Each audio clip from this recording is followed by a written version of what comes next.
actually have a slight disagreement with Tony Robbins on the definition of happiness. Going over Tony Robbins' view on love, problems, and happiness. People ask me all the time, what does it take to be happy? And I always tell them it's really simple. One word. Let me know in the comments if you think my definition of happiness is better or Tony Robbins' definitions.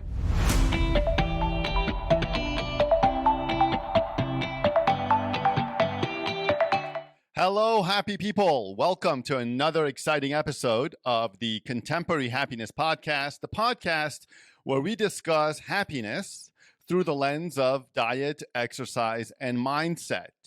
Podcaster Shaan Puri, who is the host of My First Million, was generous enough to provide kind of a Cliff Notes version of his discussion with Tony Robbins, and they discussed a whole variety of things.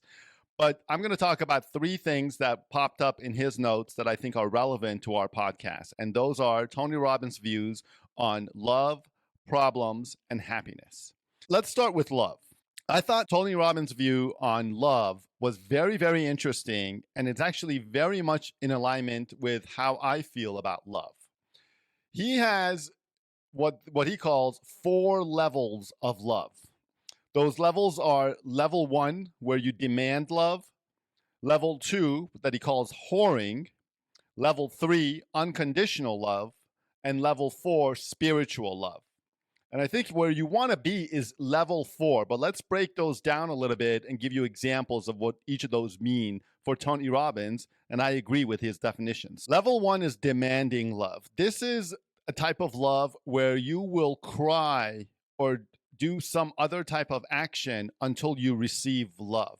The example that's provided in the notes is babies, essentially. Babies, when they want, food or they want affection, they will cry until you give them food or until you give them affection.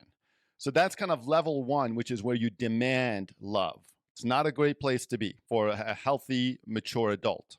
Level 2 is called whoring. And I kind of, the name I have for this is transactional love. This is where you give love in order to get love. It's transactional. If the other person pulls back their love, you will also pull back your love. It's a tit for tat, right? So you're almost kind of keeping score in terms of who is expressing love, and you want to and you kind of tailor your love to the other person's level of love. And this is, again, he calls it whoring. I call this transactional love. And I think they're both kind of adequate definitions here for another type of love that is probably not so good to have. Level 3 is unconditional love. This is where you love the person no matter what they do. And I think another good example of this is a parent's love for their children, right? Their love for their children is unconditional. It's not conditioned on anything else. Your love for your pets might almost be the same thing, where you love them no matter what. And you give love because that's just who you are. You're just in love with this person and you love them no matter what. Level 4 is spiritual love. This is the kind of love where you love everybody. Even the people that hate you, you love them. This is, for example, you might love your enemies, frankly. I think because you love people because they're just a person, okay? This is the kind of love that I have. I love everybody. I love even my biggest enemies, okay? I still love them. Doesn't mean I want to spend time with them because they're my enemies and maybe they want to harm me, but I still love them as a person. They're still, it's more than unconditional love. You're just automatically, I love a person because they're a human being. And I think that's wonderful. Now, some human beings exhibit various behaviors that may not fit my personal lifestyle.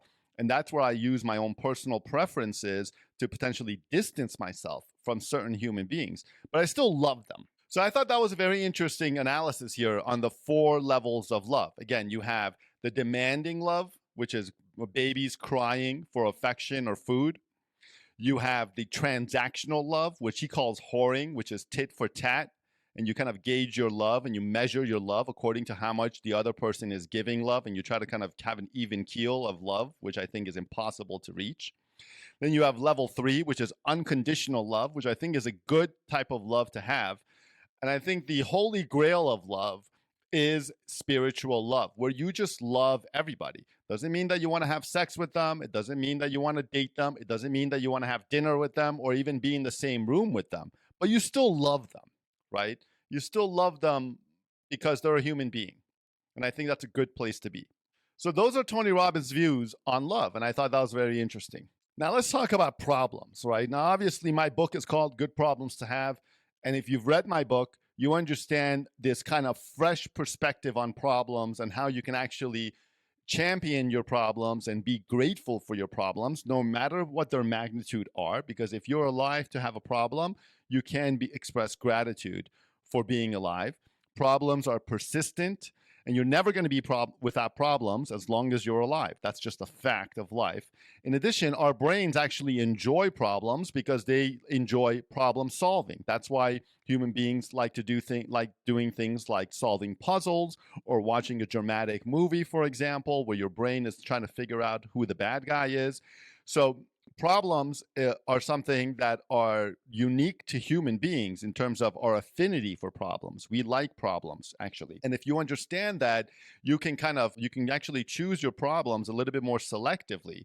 And rather than, for example, starting a fight with your spouse just so that you guys can have a problem, you can, listen to some music, solve a puzzle together, starting a new business, for example.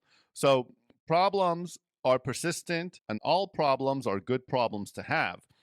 But Tony Robbins actually makes a good point here that problems make you feel significant, right? You say, for example, oh my God, I have such a busy week. I'm so busy this week. And other times, problems kind of give you this feeling of connection where you kind of bond over a shared problem. As I've discussed in previous podcasts, people use their problems to essentially get attention. I think that's a misguided view on problems, right? To try to get attention for your problems. What that does is that it leads to self-sabotage. You go about your day almost looking for problems or maybe even creating problems just so that you can get attention. So this is a very toxic trait, and you want to be, have the right perspective on your problems. I highly recommend reading chapter 1 of Good Problems to Have, chapter 1 is called Good Problems to Have. And it gives you this fresh perspective on all of your problems that I don't think anybody else is talking about. And this is something that I'm very much for. And I think it's highly beneficial when you have this kind of enlightened, beneficial perspective on your problems. But again, keep in mind that most people use their problems to feel significant, as Tony Robbins says, or to get attention, which is almost the same thing. And once you realize this, you can hack your life essentially, so that you're still kind of feeding that problem-seeking part of your brain, which is very natural in human beings, but you're not ruining your life, right? And you're not going around complaining all day. And if somebody around you is a complainer and they like to constantly complain, they're probably doing it to get attention. And the way to stop that is by giving them attention for the good things in their lives, right? So that they can learn that they can also get attention from doing good things. They don't have to just have problems and catastrophe to draw attention. I think that's a very, very beneficial mindset shift that I suggest all of you adopt. Finally, Tony Robbins discusses the meaning of happiness in one word. Okay. Now, the word that he uses to define happiness is progress. Okay. And what he says is that when you're feeling that you are progressing in your life, you're improving in your life, you will feel happiness. Now, I do agree with this in part because I do think that when you kind of count your blessings and you count your victories and you compare you to yourself from 1 year ago, from 1 month ago, from 1 day ago, from 10 years ago, from whatever period, you compare you to yourself and you count your progress from that prior period, that previous you, that can give you a sense of gratitude and a sense of fulfillment. Where I disagree slightly with Tony Robbins is I think happiness, the definition of happiness is the absence of stress, right? So you want to remove stress. And that's why, for example, once you have this, going back to the problem discussion, once you have this fresh perspective on your problems, you still have problems, right? Let's say your car broke down yesterday. You still have that problem, but you're no longer stressed about it, right? Because you understand that problems are a part of life, and that you have learned to feel grateful that you have problems, because again, it is satisfying the problem-solving portion of your brain, and problems are a sign of being alive. Nobody is without problems. So that's a little bit about Tony Robbins' views on love, problems, and happiness. Hope you enjoyed this podcast. If you enjoyed this video, make sure to like, share, and subscribe to the Contemporary Happiness Podcast on YouTube. I'm your host, David Nima, and I'll see you all in the next episode.